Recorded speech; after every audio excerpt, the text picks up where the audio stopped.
So today we're going to talk about the rules that gratitude plays by. And what I mean by that is like when we do certain things, we feel grateful. And when we do other things, or we're not doing these key things, we don't feel so grateful, and usually we feel something else.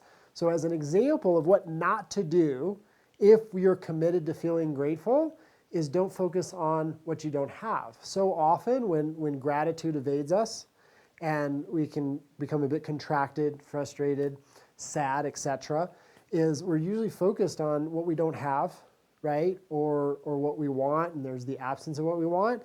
And when we get focused there, man, can that really, torture us in some ways. And so if you want to feel grateful, the rule is actually pretty simple, but not always easy to do, right? And so we want to train it. We want to practice this a little bit, which is do the opposite. Focus on the presence of things. When you are focused on and affirming what you have, gratitude is the byproduct of that. And gratitude leads to the experience of abundance, and the experience of abundance leads to the actualization of abundance, the realization of abundance, not just in terms of money and monetary abundance, although that definitely works, but we're talking abundance in terms of connections and relationships and people in our life, and abundance of health, and so on and so forth, right? There are like laws to abundance, which we'll speak about in another session, but the foundation of abundance really is gratitude, because gratitude, we start to see everything that's available, everything we already have, all of the things that we already are experiencing in our life. And so what I find is so often when we're looking to affirm what we have, we're looking for the big things, right? Like I want $1 million, right? Or, oh my gosh, I won some big award.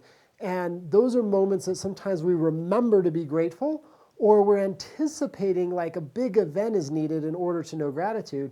But what I find is if we focus on the little things that often go unnoticed, but when they're not there, we immediately miss them, those are the greatest opportunities to train and know gratitude for ourselves. So as an example, health is an example of that. Like you wake up every day and go, man, I'm grateful I'm alive, and I'm grateful for the health and vitality in which I have. I'm grateful I can walk, I'm grateful I can breathe, I'm grateful, like just acknowledge all of the things as it pertains to your health that you have access to that day. And it's like, even when you get sick a little bit, all of a sudden, if you've ever had a really bad flu, day 2 in that flu, you're like, man, I just wish I felt good again. And it doesn't take very long to feel that way. We're talking just a day or two of not feeling well, when for a lot of us, a majority of our life, we feel amazing. But then day 2, we're quickly reminded of how precious our health is, and how important it is, and how awesome it is that our body usually does exactly what it needs to do on our behalf. And so instead of waiting until there's the absence of our health, right, or the absence of feeling good, let's really acknowledge it and own it and appreciate it when it is present, right? Man, I'm so grateful that I feel good today. I'm so grateful that I can breathe today. I'm so grateful that my immune system's doing its job. I'm grateful for the body that I have and how hard it works on my behalf. It's like a lot of us could name what our body's doing for us right now. And even if you're going through a health challenge, instead of focusing on the health you don't have, focus on what you do have. Man, I have some time left. I can share this time with my friends and my family. I have opportunities to get better. I'm able to live life and hear the things I can do. Because when we're focused on what we can do and we're focused on what we have, we expand, we feel better, and we tend to realize there's actually a lot we can do, and that starts a trend. That starts to lead to more things that we can do, more possibility. It's like when I took a trip to India years ago, and I've traveled to a variety of third world countries, and one of the things I immediately noticed that I miss is stuff like clean water. Or a warm shower, or a shower, period. A lot of times places I went didn't have any shower, right? And so when I came home, like I can't tell you after being months in a third world country or months in the wilderness, right? Where, I didn't have access to warm water, and I didn't have access to, clean drinking water, right? Or it wasn't easy to get clean drinking water. And I didn't have access to clean water, and I didn't have access to, all these things, right? Air conditioning. And then I came home and I was like, I think I took a 2-hour shower. It was like, oh my gosh, a shower is the best thing on the planet.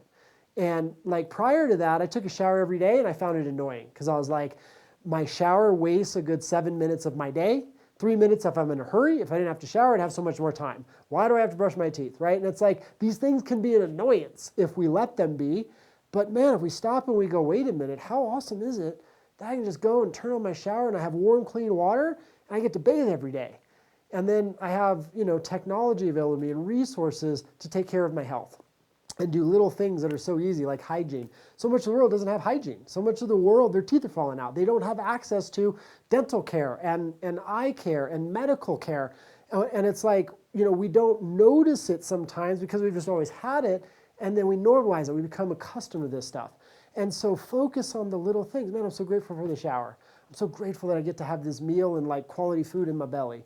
And I'm so grateful that I'm putting warm clothes on and that I have, good quality shoes to wear. And oh my gosh, I'm getting in my car to drive around, right? It's like, man, I have a car and I'm so grateful I get to take an airplane ride today.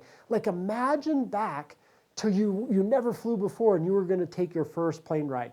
Were you in security? Like, I hate my life and this is terrible? Or were you like, oh my God, I'm about to get on an airplane and fly through the air in a can?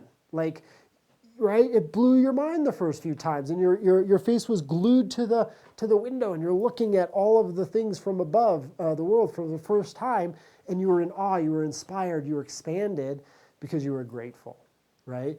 And so gratitude is often missed in the little opportunities that are available to us every day. Man, I'm so grateful that I have this person in my life. I'm so grateful that they love and care for me. I'm so grateful I have somebody to love. I'm so grateful for my shower. I'm so grateful for water. I'm so grateful for food. I'm grateful for the clothes on my back. I'm so grateful I'm going to wake up and probably be mostly healthy tomorrow. I'm so grateful for my safety. I'm so great, right? It's like you can just go on and on and on. And so take a little time each day. Start your day 5 minutes and then end your day 5 minutes and focus on the things you have and get excited about and tie meaning to the little things, the things that we often just sort of take for granted, we normalize, because those tend to be the greatest opportunities to realize the abundance that we really have and that we're living every single day. And if you focus on that, you acknowledge that, you're going to feel abundant, you're going to feel grateful, and that gratitude is going to expand you. That sense of abundance is going to support you to realize all the things that you have, but more importantly, all the things that are probably on their way. And that is such a better place to live life from. So enjoy your gratitude.